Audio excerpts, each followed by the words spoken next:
এবং এটাই প্রমাণ করে যে এই ধরনের কর্মসূচি যখন আওয়ামী লীগ এখানে প্রচুর পরিমাণে ইনভেস্ট করছে, এখানে প্রচুর পরিমাণে অস্ত্রশস্ত্র ঢোকাচ্ছে এবং আমরা বিভিন্ন অডিওর মাধ্যমে শুনতে পেলাম যে তারা ট্রেন এক্সপার্ট লোকজনকে ঢুকিয়েছে। কারণ রানিং বাইক থেকে একদম পয়েন্ট ব্ল্যাঙ্ক রেঞ্জে নিখুঁত হিট করাটা ট্রেন্ড এক্সপার্ট ছাড়া সম্ভব না এবং তাদের ভয়েস রেকর্ড ফাঁস হওয়া ভয়েস রেকর্ডগুলোর সাথে সেটা মিলে যাচ্ছে। তো সেই জায়গা থেকে ডেভিল হান্টের মতো প্রোগ্রামগুলো, চিরুনি অভিযানগুলো আরও নিয়মিত হওয়া উচিত এবং বিশেষ করে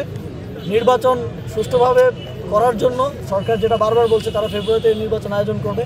সেটা করার জন্য অবশ্যই যারা এই ধরনের ক্রিমিনাল রেকর্ড যাদের আছে সকলকে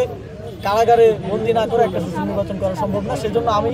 আহ্বান জানাবো স্বরাষ্ট্র মন্ত্রণালয় সহ আইন শৃঙ্খলার সাথে জড়িত যারা আছেন, ডেভিল হান্টের থেকেও আরও কঠোর কর্মসূচি নিয়ে এই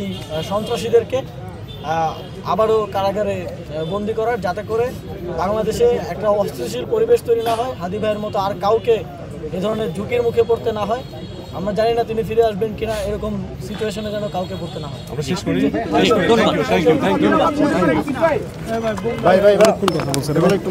ভাই